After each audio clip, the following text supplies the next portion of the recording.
प्रदेश छत्तीसगढ़ के कई शहरों में बड़ी गर्मी। रीवा में 42.4 डिग्री सेल्सियस के साथ सबसे ज्यादा गर्म तापमान दर्ज किया गया है। वहीं रायपुर प्रदेश छत्तीसगढ़ प्रदेश की मैं राजधानी की बात करूं तो रायपुर में 41 से 42 डिग्री रहेगा दिन का तापमान। भोपाल में सीजन का सबसे गर्म दिन पारा 41 डिग्री के करीब। उज्जैन, इंदौर, छिंदवाड़ा समेत 6 शहरों को छोड़कर पारा 40 डिग्री के पार। 2 से 3 दिन बाद फिर तेज होगी गर्मी, ये बड़ी खबर मिल रही है।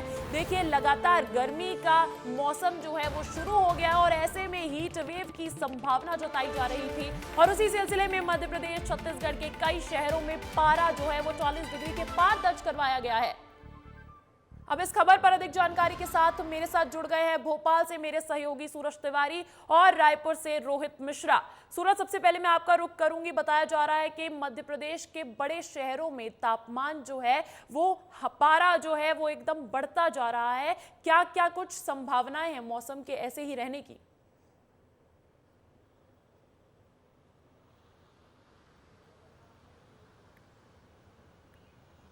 सूरज, आप सुन पा रहे हैं? रोहित, रायपुर का क्या हाल है? बताया जा रहा है रायपुर में 41 से 42 डिग्री रहेगा दिन का तापमान। बहुत ज्यादा ये तापमान होता है। क्या हीट वेव की चपेट में आ गए हैं छत्तीसगढ़ के तमाम बड़े शहर? बिल्कुल, देखिए, क्योंकि अब दिन में अगर आप देखेंगे तो दिन में बाहर खड़े होकर आंख खोल पाना भी जो है मुश्किल नज़र आ रहा है। हीट वेव के साथ में जो गर्मी है, तापमान है, वो लगातार बढ़ते जा रहा है। और बीते दिन की अगर मैं बात करूं तो बीते दिन रायगढ़ सबसे ज़्यादा गर्म नज़र आया और रायगढ़ में 42.6 डिग्री सेल्सियस जो तापमान है वो देखने को मिला। रायगढ़ से इतर अगर रायपुर राजधानी के पास में बेमेतरा को देखा जाए तो बेमेतरा में भी 42.4 डिग्री सेल्सियस जो तापमान है वो देखने को मिला। राजधानी का तापमान 41 डिग्री सेल्सियस रहा। वहीं मौसम विभाग का भी ये कहना है कि जैसे जैसे बादल छटेंगे वैसे वैसे गर्मी बढ़ेगी और आज का तापमान 42 से 43 डिग्री हो सकता है। लेकिन इसके अलावा कई ऐसे शहर हैं जहां पर तापमान 43 से 44 डिग्री सेल्सियस भी जा सकता है। तो कुल मिलाकर लोगों को अब गर्मी परेशान कर रही है और इस तरह की तपन है कि खड़े हो पाना भी जो है वो बाहर मुश्किल नजर आ रहा है। जी बिल्कुल, अब गर्मी जो है लोगों को परेशान करने लगी है। मध्य प्रदेश की राजधानी भोपाल में सीजन का सबसे गर्म दिन पारा 41 डिग्री के करीब दर्ज किया गया। सूरज, ऐसे में अगर उज्जैन, इंदौर, छिंदवाड़ा समेत 6 शहरों को छोड़ दिया जाए तो बाकी शहरों में 40 डिग्री के पार जा रहा है ये पारा। जी देखिए अंजलि, आपको बता दें कि जिस तरह से लगातार मौसम में बदलाव देखने को मिला, पहले बारिश हुई अप्रैल में और अप्रैल के जाते जाते अब भीषण गर्मी का प्रकोप देखने को मिल रहा है। जिस तरह से मध्य प्रदेश की राजधानी में भी सीजन का सबसे गर्म दिन देखा गया, लगभग 41 डिग्री पारा जा पहुंचा और सीजन की सबसे गर्म रात भी देखी गई, 25 डिग्री तक रात में भी गर्मी थी।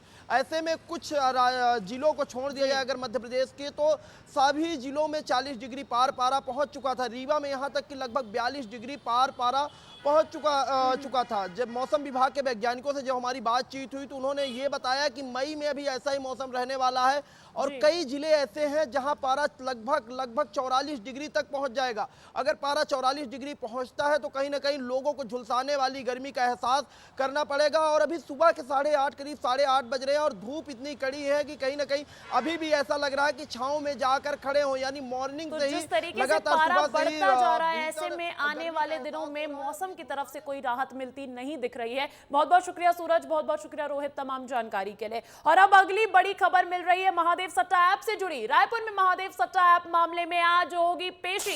गिरफ्तार 5 आरोपियों की कोर्ट में होगी पेशी। मैं बता दूं उन आरोपियों के नाम रितेश यादव, राहुल वक्टे, सतीश चंद्राकर, सुनील दमानी की होनी है पेशी। और इससे पहले ये जानकारी भी देनी बनती है कि 6 दिन की रिमांड जो उनकी थी वो आज खत्म हो गई है और इसी सिलसिले में दोपहर में कोर्ट में पेश कर सकती है ईओडब्ल्यू की टीम। तो महादेव सट्टा ऐप का जो मामला है वो लगातार चल रहा है, गिरफ्तारियां हो रही है, आरोपी जो फरार हैं वो भी पकड़े जा रहे हैं। ऐसे में अभिनेता साहिल खान की भी अभी जगदलपुर से गिरफ्तारी की थी मुंबई एसआईटी ने, वो बड़ी कामयाबी हाथ लगी थी। और ये जो आरोपी है जिनकी 6 दिन की रिमांड चल रही थी, उनकी 30 अप्रैल तक की रिमांड थी, अब उनकी ये खत्म हो रही है। इसी सिलसिले में आज इन आरोपियों की कोर्ट में पेशी हो सकती है और दोपहर में कोर्ट में पेश कर सकती है ईओडब्ल्यू की टीम।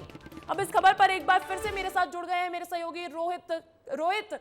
क्या कुछ जानकारी, क्या कुछ अपडेट्स निकल कर आ रही है? आज आरोपियों की पेशी है कोर्ट में, उससे जुड़ी हुई। बिल्कुल, देखिए बड़ा अपडेट मैं ये बता देता हूं कि ईओडब्ल्यू की टीम ने दुबई के जो दुबई में जो मुख्य सरगना है महादेव सट्टा ऐप के उस तक पहुंचने के लिए जो तैयारी है वो पूरी कर ली है और एक सूची तैयार कर ली गई है और सूची पे दुबई जाने के लिए टीम भी जल्द रवाना हो सकती है। इसके अलावा दूसरा बड़ा अपडेट ये है कि तमाम राजनेता, अफसर और जो तमाम लोग इससे जुड़े हुए हैं, दुर्ग, भिलाई, रायपुर, राजनांदगांव, बस्तर तक के जो ये लिंक फैला हुआ है उन तक पहुंचने के लिए भी टीम ने अपनी तैयारी पूरी कर ली है। और तीसरी खबर ये जो आप ईओडब्ल्यू ने जो रिमांड मांगी थी वो सामने बैठकर पूछताछ करने के लिए मांगी, तो क्या कुछ जानकारी मिल रही है? क्या कुछ और नाम सामने आए हैं इस पूछताछ में?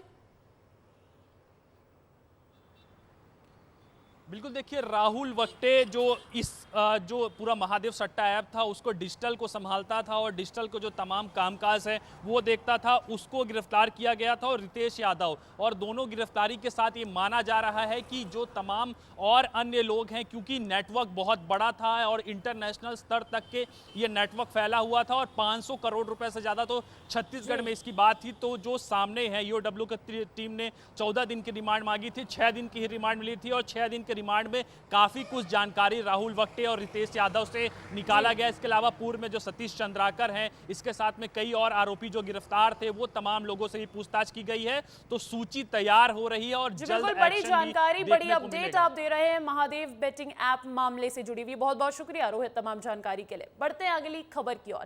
देखिए, मध्य प्रदेश में लोकसभा चुनाव के तीसरे चरण का चुनाव होना है, जिसको लेकर बीजेपी और कांग्रेस पूरी ताकत के साथ चुनावी प्रचार में जुट गई है। एक तरीके से कह लो कि स्टार वॉर चल रहा है। इनमें एक खास सीट है भिंड, जहां 25 अप्रैल को पीएम मोदी ने हुंकार भरी थी। वहीं आज राहुल गांधी भी इसी सीट पर जीत की आस लिए चुनावी सभा करने जा रहे हैं। देखिए ये रिपोर्ट इस पर।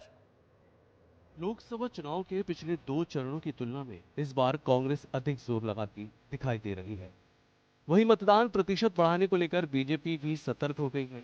आज राहुल गांधी कांग्रेस प्रत्याशी फूल सिंह बरैया के समर्थन में भिंड में रैली करेंगे। ये मौजूदा चुनाव में राहुल गांधी का मध्य प्रदेश का दूसरा दौरा। इससे पहले राहुल गांधी पहले चरण की सीट पर प्रचार के लिए 8 अप्रैल को मंडला और शहडोल में रैली करने आए। लेकिन भिंड में राहुल गांधी के आने के कई मायने, क्योंकि मध्य प्रदेश के चंबल इलाके में आने वाली ये लोकसभा सीट कई मायनों में बेहद खास है। इस लोकसभा सीट पर मध्य प्रदेश के 2 जिले भिंड और दतिया शामिल है। मध्य प्रदेश में बीजेपी की सबसे खास सीटों में से भिंड लोकसभा सीट भी मानी जाती है, क्योंकि यहाँ पर 1989 से लेकर 2019 तक सिर्फ बीजेपी के उम्मीदवार ही जीतते आ रहे हैं। भिंड लोकसभा में 8 विधानसभा आती हैं, जिन पे 4 पर कांग्रेस का कब्जा है तो 4 पर बीजेपी का। भिंड दतिया लोकसभा सीट पर विधानसभा के अनुसार टक्कर का मुकाबला है, इसलिए कांग्रेस इस लोकसभा में अपना पूरा जोर लगा रही है और किसी भी हाल में भिंड में जीतना चाह रही। इसीलिए राहुल गांधी भिंड में विशाल जनसभा करने जा रहे हैं।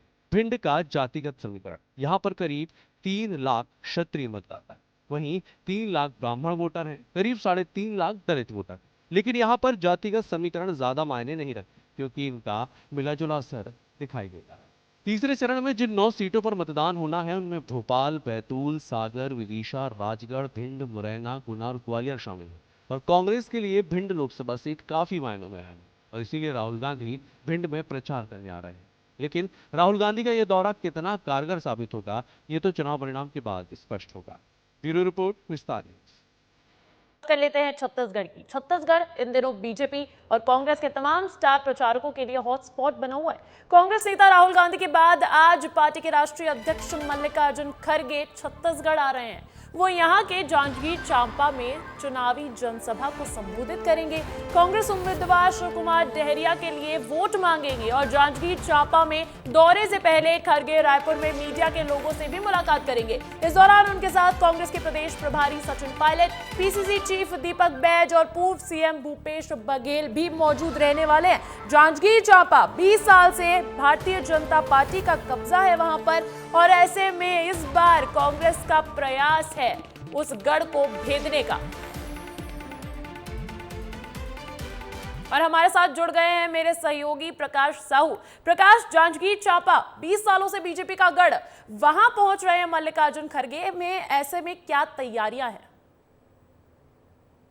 जी बिल्कुल, देखिए यहाँ पर आज कांग्रेस के राष्ट्रीय अध्यक्ष मल्लिकार्जुन खड़गे का दौरा है और यहाँ पर विशाल सभा को जो चांपा है वहां पर भालेराय मैदान में सभा को संबोधित करेंगे। सबसे खास बात यह है कि जो कांग्रेस के राष्ट्रीय अध्यक्ष मल्लिकार्जुन खड़गे हुए अजय वर्ग से आते हैं और इसी के जो है माध्यम से अजय वर्ग के लोगों को साधने की कोशिश की जा रही है। साथ ही ये जो जांजगीर चांपा लोकसभा सीट है जो छत्तीसगढ़ में 11 सीटों में से एक ऐसा सीट है जो अजय आरक्षित जो है लगातार फोकस बना हुआ है। खास करके जांजगीर चांपा लोकसभा सीट में 8 विधानसभा आते हैं जहां पर कांग्रेस की विधायक है, तो खास करके इसी विधानसभा सीट में कांग्रेस बेहद तरीके से फोकस करके रखा हुआ है और जीत के लिए आश्वस्त भी है। और यहाँ पर बीजेपी प्रकाश, बहुत बहुत शुक्रिया, अहम जानकारी आप दे रहे हैं। चलिए आगे बढ़ते हैं। भोपाल एयरपोर्ट को बम से उड़ाने की धमकी मिली है। ईमेल के जरिए एयरपोर्ट प्रबंधन को ये धमकी दी गई है और धमकी मिलने के बाद एयरपोर्ट के मुख्य सुरक्षा अधिकारी विशाल शर्मा ने पुलिस में इसकी शिकायत दर्ज कराई, जिसके बाद पुलिस ने अज्ञात के खिलाफ केस दर्ज कर लिया है और अब मामले में गांधीनगर और साइबर पुलिस जांच करेगी। वहीं धमकी के बाद पूरे एयरपोर्ट और प्लेन को चेक किया गया लेकिन कोई बम नहीं मिला। ये राहत की खबर है, लेकिन धमकी दी गई है, किसने दी है उसके खिलाफ एफआईआर दर्ज कर ली गई है।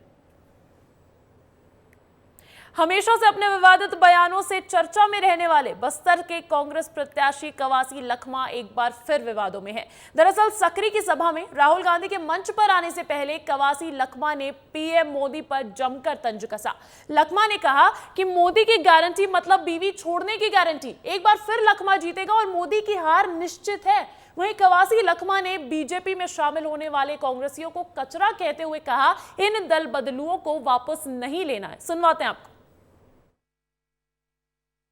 मोदी गारंटी, क्या है गारंटी? कौन सा गारंटी? अपना डॉकी छोड़ने का गारंटी?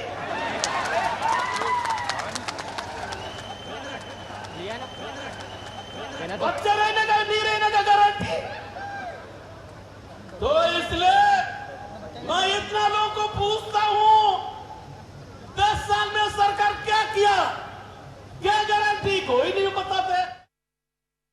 वहीं कवासी लखमा के बयान पर बीजेपी जिला प्रवक्ता प्रवीण समदारिया ने पलटवार किया। प्रवीण समदारिया ने कहा कि कांग्रेस भ्रष्ट पार्टी है। कांग्रेस महतारी वंदन योजना के नाम पर लोगों को धोखा दे रही है, लेकिन अब छत्तीसगढ़ में केवल मोदी की गारंटी चलेगी। वो भी सुनवाते हैं आपको।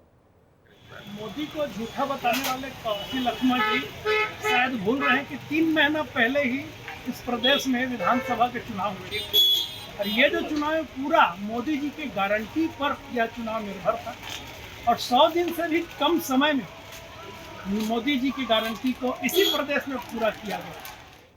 तो देखिए, इस तरीके के बयानों को देखकर लगता है कि कांग्रेस के नेता सेल्फ गोल कर रहे हैं। वहीं कांग्रेस पार्टी को जो झटके लग रहे हैं आला नेताओं के साथ छोड़ने से, वो भी थमने का नाम नहीं ले रहे हैं। एमपी में कांग्रेस को एक और बड़ा झटका लग सकता है। कांग्रेस विधायक रामनिवास रावत आज बीजेपी का दामन थाम सकते हैं। माना जा रहा है कि विजयपुर में सीएम डॉक्टर मोहन यादव के सामने वो बीजेपी ज्वाइन कर सकते हैं और इस दौरान उनके साथ 15,000 कार्यकर्ता भी बीजेपी में शामिल हो सकते हैं। लोकसभा टिकट वितरण में अनदेखी को लेकर रामनिवास रावत नाराज हैं।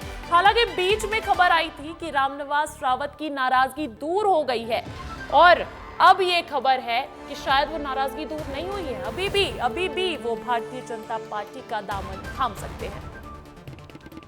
सबसे मुख्य चीज़ है कि सभी कार्यकर्ताओं से बात करके, सभी की सलाह लेकर, सभी जनता से भी बात करके इस चीज़ का निर्णय आखिरी में वो क्या लेते हैं, कब लेते हैं, या तो उन्हीं से ही बात की जा सकती है। और 4 धाम यात्रा से जुड़ी एक खबर मिल रही है। उत्तराखंड में 4 धाम यात्रा 10 मई से शुरू हो रही है। इसके लिए अब तक 19 लाख से ज्यादा श्रद्धालु रजिस्ट्रेशन करा चुके हैं। पिछले साल रिकॉर्ड 55 लाख लोग दर्शन करने पहुंचे थे, इसलिए कई बार व्यवस्थाएं गड़बड़ा गई थी। अब उत्तराखंड पुलिस और पर्यटन विभाग ने पहली बार 4 धाम यात्रा में श्रद्धालुओं की प्रतिदिन की संख्या सीमित कर दी है। जानकारी के मुताबिक एक दिन में 15,000 श्रद्धालु केदारनाथ धाम, 16,000 श्रद्धालु बद्रीनाथ धाम और 9,000 श्रद्धालु यमुनोत्री, तो वहीं 11,000 श्रद्धालु गंगोत्री में दर्शन कर सकेंगे। यानी चारों धामों में रोजाना 51,000 लोग दर्शन कर सकेंगे। अब पिछले साल 2023 में रोजाना 60,000 से अधिक तीर्थयात्री दर्शन के लिए पहुंचे थे। वहीं ऋषिकेश के बाद यात्रियों को रोकने के लिए बैरियर कस्बे तय किए गए हैं। अगर कोई बद्रीनाथ जाना चाहता है तो उन्हें सबसे पहले श्रीनगर में रोका जाएगा। अगर दिन के 15,000 की संख्या पूरी हो गई तो श्रद्धालुओं को यहीं रात बितानी होगी, वो आंकड़ा क्रॉस नहीं होना चाहिए। तो इधर केदारनाथ धाम के श्रद्धालु भी श्रीनगर, रुद्रप्रयाग, ऊखीमठ, गौरीकुंड में रुककर ही आगे बढ़ाए जाएंगे। इसी बीच एक बड़ी खबर मिल रही है छत्तीसगढ़ से। छत्तीसगढ़ में तीसरे चरण के मतदान के बाद ही जारी किए जाएंगे बोर्ड के नतीजे।